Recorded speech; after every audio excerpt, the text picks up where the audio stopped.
gente! Eu me chamo Natália, sou mediadora do Polo Zé Garoto em São Gonçalo.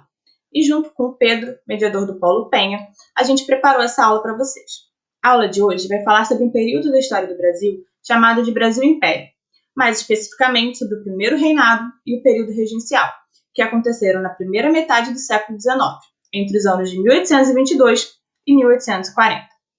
Vocês viram no último vídeo sobre quais foram os processos, os movimentos e as questões que culminaram com a proclamação da independência do Brasil em 1822. Agora, cabe perguntar: como esse Estado independente vai se construir? Quais serão as suas fronteiras, as suas leis? Quais serão as tarefas que os homens responsáveis em governar esse Estado terão que enfrentar para que essa nação se construa efetivamente? É sobre isso que a gente vai conversar um pouquinho na aula de hoje. Mas será que essa independência foi aceita por todas as províncias de maneira rápida? A gente já viu na última aula que não. Algumas províncias, principalmente as províncias do norte, possuíam em seu interior grupos políticos que preferiam permanecer leais a Portugal. A essas províncias, a independência foi imposta através das armas. Internacionalmente, a independência do Brasil também demorou a ser reconhecida. Os Estados Unidos, por exemplo, só reconhecem em 1824. Portugal, em 1825, mediante o pagamento de indenizações do Brasil ao Estado português e mediante o pagamento também de uma parte da dívida que Portugal possuía com o governo inglês. Como a gente tem visto, construir o Estado não é nada fácil. E diversos conflitos permeiam essa construção, como a gente viu através das guerras de independência, por exemplo. Os principais conflitos políticos, a gente pode dizer que eles são capitaneados por dois grupos políticos distintos, que a gente colocou aqui como Partido Português e Partido Brasileiro. Mas é importante mencionar que não são partidos políticos como a gente entende hoje. São movimentos, grupos políticos que se unem em torno de um ideal comum. O Partido Brasileiro ele é dividido em duas vertentes. Uma mais conservadora, ligada a José Bonifácio, que queria uma maior centralização do poder nas mãos do imperador. Uma mais progressista, que queria uma maior autonomia das províncias, ou seja, queriam que as províncias tivessem mais liberdade de se autogovernar. O Partido Português, por outro lado, era composto sobretudo por indivíduos que queriam manter a sua lealdade a Portugal. É importante aqui a gente questionar quem eram esses homens que estavam participando desses grupos políticos. Eles eram fazendeiros, grandes proprietários de terra e de escravos, grandes comerciantes, militares, homens funcionários do Estado, ou seja, pessoas que faziam parte de uma elite brasileira. Para que esse Estado seja construído, é necessário estabelecer quais serão as suas leis. Dessa forma, já em 1823, são eleitos deputados que formam uma Assembleia Constituinte que tinha como objetivo criar a Constituição do Império do Brasil. Dessa Assembleia sai um projeto de lei que acaba ficando conhecido como Constituição da Mandioca, porque determinava que para que se pudesse votar, era necessário que o indivíduo tivesse uma renda equivalente a 150 alqueires de mandioca, ou seja, somente indivíduos que possuíssem uma renda alta. Além disso, esse projeto constitucional acabava reduzindo o poder do imperador, porque ele dividia os poderes em três, executivo, legislativo e judiciário, e determinava que o imperador deveria se submeter ao legislativo. Dom Pedro e integrantes do grupo português ligado a ele não aceitam essa Assembleia. Ele fecha a Assembleia Constituinte e envia tropas para que os deputados sejam retirados de lá. Logo, esse projeto é descartado e Dom Pedro reúne indivíduos próximos a ele para que seja feita uma nova Constituição. Essa Constituição ela é outorgada pelo imperador, ou seja, é imposta pelo imperador para o Império Brasileiro. Nessa nova Constituição, a Constituição de 1824, é mantida a escravidão, é mantido o voto censitário, ou seja, somente indivíduos que possuíssem uma determinada renda poderiam votar.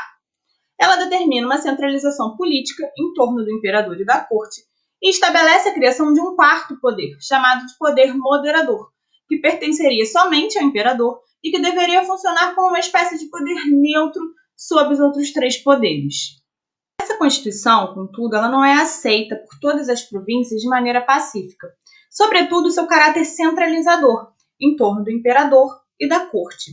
Nesse sentido, a província de Pernambuco inicia um movimento de contestação a toda essa centralização imposta pela Constituição. ela conclama outros estados, outras províncias, a participar desse movimento com ela. Contudo, a adesão não é tão grande quanto se esperava. As províncias do Ceará, do Rio Grande do Norte e da Paraíba aderem ao movimento. Entretanto, são apenas alguns grupos dentro dessas províncias que realmente fazem parte desse movimento. Isso que se intitula Confederação do Equador. Os participantes se chamam de confederados numa relação clara com a Revolução Americana, né? Contudo, Dom Pedro envia tropas imperiais a Recife e consegue conter esse movimento contestatório, que questionava, como já foi dito, essa centralização do poder. A gente tem visto até aqui, para que esse Estado fosse construído, aconteceu muitas divergências políticas e ideológicas ao longo do primeiro reinado. Além disso, alguns fatores econômicos, políticos, interferiram e foram se somando para que em 1831 Dom Pedro I abdicasse. A gente vai conversar agora sobre alguns desses fatores. Já em 1823, como a gente viu, algumas províncias não aceitam a proclamação da independência, né? Grupos políticos dentro dessas províncias questionam essa proclamação e as guerras de independência acabam acontecendo. Em 1825, com a aceitação da independência do Brasil por Portugal e o pagamento de indenizações, os cofres públicos brasileiros começam a ser muito onerados, né? A despesa começa a ficar muito grande. Além disso, nesse mesmo ano tem início a Guerra da Cisplatina.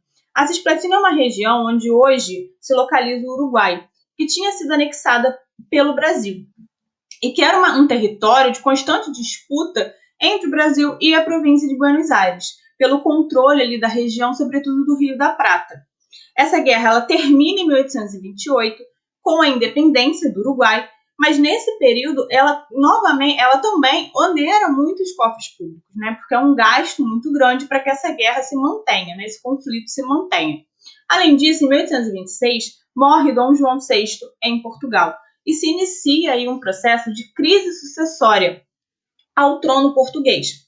A mãe de Dom Pedro queria que Dom Miguel, seu irmão, assumisse o trono, embora Pedro fosse o sucessor natural do trono. Para que essa coroa não caísse em mãos erradas, Dom Pedro casa sua filha com seu irmão. Contudo, a questão do trono português começa a perturbar o imperador, né? Ficar ali na sua memória. Em 1829, o Banco do Brasil, que era o principal banco do Império, vai à falência, que novamente é um grande golpe nos cofres públicos. E um evento que acaba sendo exemplificador de todas essas crises, de todas essas questões que estão acontecendo, é um evento que acontece em 1830, chamado de Noite das Garrafadas.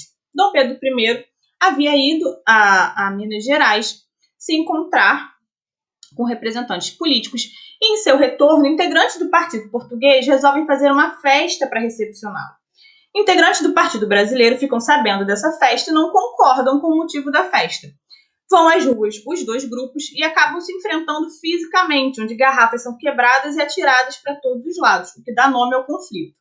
Já no ano de 1831, tentando amenizar os conflitos políticos que estão acontecendo no Império, Dom Pedro I dissolve o ministério e monta um novo ministério composto somente por políticos conservadores, o que acaba gerando uma crise ainda maior. Então, em 7 de abril de 1831, preocupado com as questões políticas internas, que podiam levar a uma fragmentação do Império, e preocupado também com a sucessão do trono português, Dom Pedro abdica em nome de seu filho, Pedro de Alcântara, que à época possuía apenas 5 anos de idade e que não teria como governar o Brasil. E aí a gente entra num novo período, o período regencial, que a gente vai começar a conversar no próximo slide. A regência era uma prerrogativa da Constituição brasileira em caso de vacância do trono, ou seja, em caso de não ter ninguém da família real apto a assumir o poder. E o período regencial se inicia com as mesmas questões do primeiro reinado, no que diz respeito à construção do Estado. Quais seriam as suas leis, os grupos políticos que vão governar o Estado brasileiro? Tudo isso ainda permanecia em disputa, ainda era um motivo de divergências. As regências elas se dividiram em dois formatos. Inicialmente, se estabeleceu as regências trinas, Primeiro uma provisória, que foi eleita a toque de caixa pelo Senado, e depois a regência trina permanente. Nessa regência trina foi criado, a Guarda Nacional, em 1831. Essa guarda, ela acaba sendo um braço armado do Império Brasileiro para reprimir as revoltas que pudessem surgir no território, porque ela é uma guarda composta de membros da elite. Além disso, já ainda na regência permanente, trina permanente, é criado o Ato Adicional de 34, o Ato Adicional à Constituição de 1824. E esse ato, ele cria as assembleias provinciais, o que acaba funcionando para uma maior descentralização do poder, uma maior autonomia às províncias, porque permitem que elas decidam, na própria província, questões que antes deveriam ser remetidas à corte. Esse ato adicional, ele determina também que as próximas regências serão regências unas e não mais regências trinas, ou seja, serão governadas por um único regente.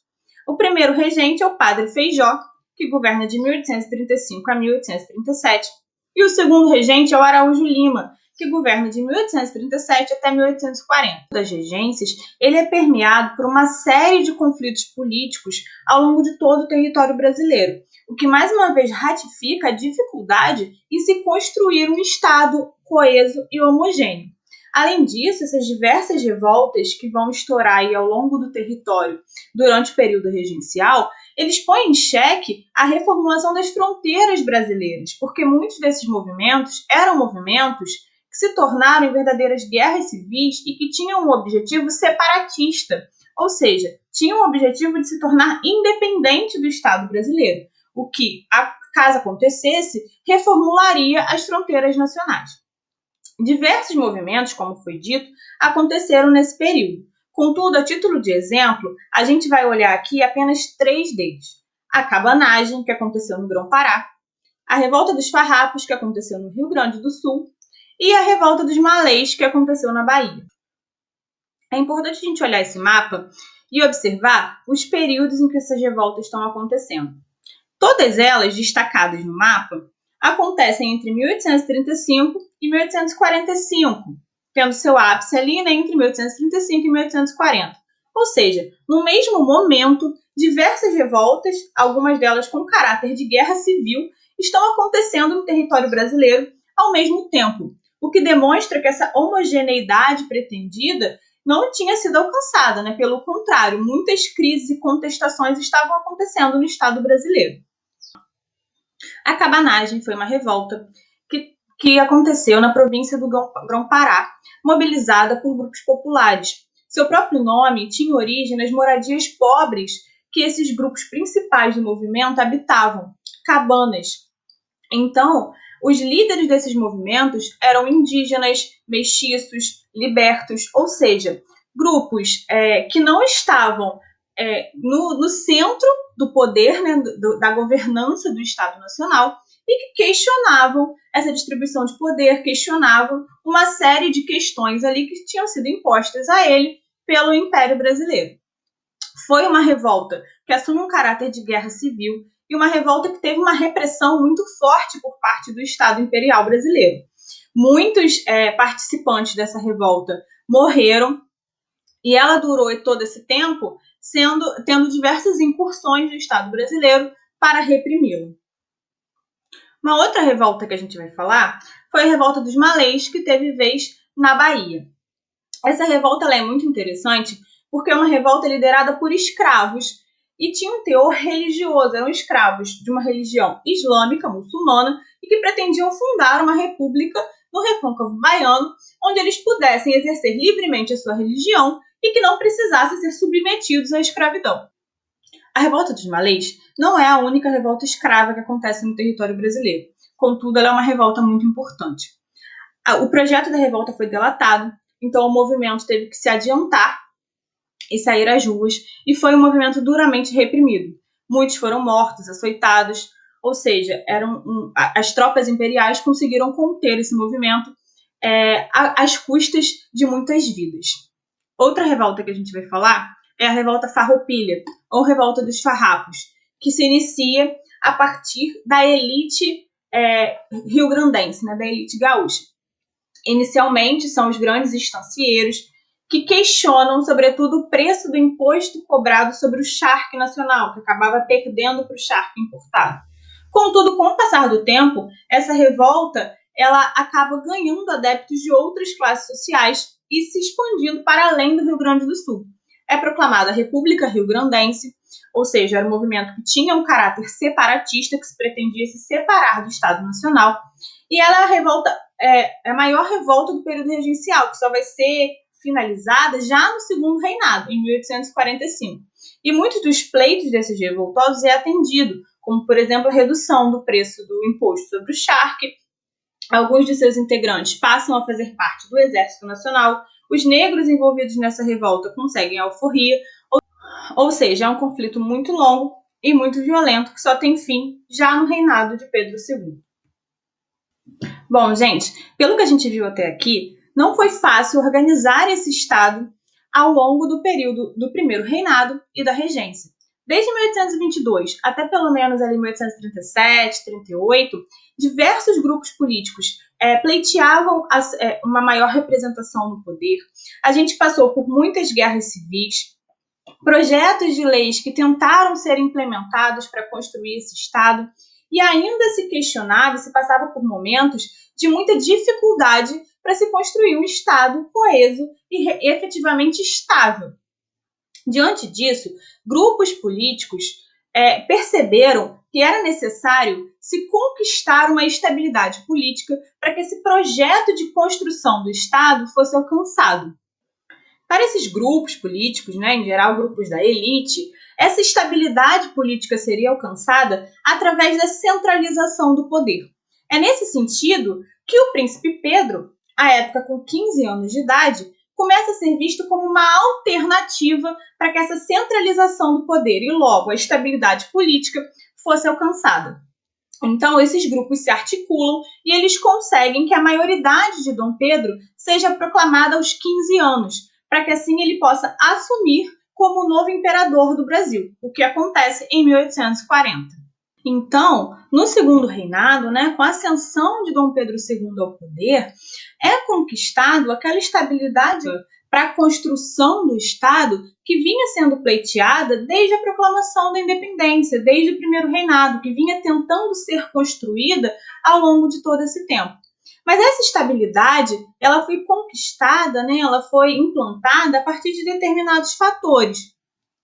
Primeiro que esse segundo reinado ele vai se estabelecer como um governo de domínio político de grandes proprietários e comerciantes, a criação de um sistema político que ele é conservador e é excludente, porque exclui ele das suas decisões principais grande parcela da população. Esse governo vai se firmar também a partir da manutenção da escravidão. Então, o sistema escravocrata permanece ao longo do segundo reinado, de grande parte do segundo reinado, pelo menos. Além disso, durante o segundo reinado, é garantida a manutenção das fronteiras nacionais. A gente viu aí ao longo de todo o período regencial inúmeras guerras civis, muitas delas com caráter separatistas, que conseguem ser contidas pelo governo imperial. Só que essa manutenção das fronteiras ela é conquistada a custo de dura repressão sobre os povos e sobre os grupos que estavam se rebelando. Então, a gente tem no segundo reinado a construção de um Estado que consegue uma estabilidade política, baseada nos fatores citados, e consegue também uma estabilidade econômica, baseado sobretudo no avanço do café, que é um produto que vai ter sua expansão muito acrescida ao longo do segundo reinado. O café era um produto que estava sendo muito consumido na Europa, em função do novo ritmo de vida europeu, estimulado pelas novas relações de trabalho que exigiam muito mais dos seus trabalhadores. Além disso, aqui no Brasil, o café se torna uma nova moda das elites, que consumiam o produto como uma forma de ratificar os seus status. Os grandes produtores de café, eles já tinham um conhecimento prévio vindo da cana-de-açúcar, porque o modo de produção era parecido. Era utilizado o sistema de plantation. O que é isso? É um latifúndio, ou seja, um pedaço muito grande de terra, que se planta a monocultura, ou seja, um único produto, nesse caso o café, baseado na mão de obra escrava. A mão de obra escrava é muito importante para essa expansão do café porque ajuda a tornar esse produto muito rentável. Além disso, a expansão do café ela estimula o desenvolvimento de ferrovias, porque ela expõe a necessidade de interligar diversas regiões do país para o escoamento do produto. Se a gente olhar aqui o mapa, até 1840, a plantação de café se restringia muito ali àquele pedacinho do litoral sul do Rio de Janeiro e o pedaço de Taubaté ali em São Paulo. De 1840 a 1865, essa produção se expande por todo o estado do Rio de Janeiro, chegando ali em Resende, também por mais um bom pedaço do estado de São Paulo, chegando em Bragança Paulista, vai até um pedacinho de Minas Gerais e um pedaço de Espírito Santo. Já de 1865 a 1885, esse café se expande mais ainda para o interior de São Paulo, chegando ali no pedaço de Araraquara. Então, como a gente percebe pelo mapa, essa expansão do café ao longo do Segundo Reinado é cada vez maior, né? Chegando cada vez mais espaços e mais regiões do Sudeste brasileiro. Bom, gente, e é importante a gente mencionar também que essa expansão do café, ela acaba gerando uma elite, né, proprietária de terras e de escravos que vai ser fundamental para a sustentação e a manutenção do sistema político que foi construído ao longo de todo o Segundo Reinado. Bom, em termos de conteúdo, a gente vai ficando por aqui. Espero que vocês tenham gostado. Vamos agora fazer um exercício para fixar o que foi visto até aqui. Bom, esse exercício ele foi retirado do Enem de 2011 e o enunciado inicia da seguinte maneira. Artigo 92. São excluídos de votar nas assembleias paroquiais. 1. Os menores de 25 anos, nos quais não se compreendam os casados, os oficiais militares, que forem maiores de 21 anos, os bacharéis formados e clérigos das ordens sacras. 4. Os religiosos e quaisquer que vivam em comunidade claustral. 5. Os que não tiverem de renda líquida anual 100 mil réis por bens de raiz, indústria, comércio ou empregos. O enunciado diz o seguinte. A legislação espelha os conflitos políticos e sociais do contexto histórico de sua formulação. A Constituição de 1824 regulamentou o direito de voto dos cidadãos brasileiros com o direito de garantia. Vamos às alternativas. Letra A. O fim da inspiração liberal sobre a estrutura política brasileira. Bom, a inspiração liberal não deixa de existir sobre a estrutura política brasileira. Primeiro porque a estrutura política ela se baseia numa Constituição que divide os poderes em três, executivo, legislativo e judiciário. Isso são características de uma inspiração liberal. Letra B. A ampliação do direito de voto para a maioria dos nascidos livres. Não, como a gente viu, o voto ele permanece sendo censitário, ou seja, só quem pode votar é quem tem uma renda acima de um valor X determinado, que não considera a maioria dos brasileiros nascidos livres. Letra C. A concentração de poderes na região produtora de café, o Sudeste brasileiro. Essa alternativa ela não dialoga muito com o enunciado, porque não existia um grande conflito político entre esses produtores, né, que estivessem em acordo ali com o contexto histórico de sua formulação, com os conflitos políticos e sociais desse contexto de formulação. Então, é uma alternativa que não dialoga muito com o enunciado, vamos descartá-la. Letra D. O controle do poder político nas mãos dos grandes proprietários e comerciantes. Bom, essa alternativa parece ser a alternativa certa, porque como a gente tem visto, o poder imperial ele foi construído, né, a partir da influência de grandes proprietários e comerciantes nesse poder. E o próprio artigo da Constituição, ele exclui aqueles que não têm renda líquida anual de 100 mil réis, ou seja, ele já exclui as pessoas mais pobres, né? Definindo aí, deixando uma margem para os grandes proprietários e comerciantes atuarem. Letra E. A diminuição da interferência da Igreja Católica nas decisões político-administrativas. Apesar do inciso 4 mencionar os religiosos e quaisquer que vivam em comunidade claustral, isso não diz respeito à interferência de grande parte da Igreja Católica, porque aqueles que vivem em comunidade claustral são os franciscanos, os beneditinos, que o Império considerava que tinha uma devoção maior à própria ordem que ele confessava do que ao Império Brasileiro. mas isso não representava uma grande maioria da Igreja Católica.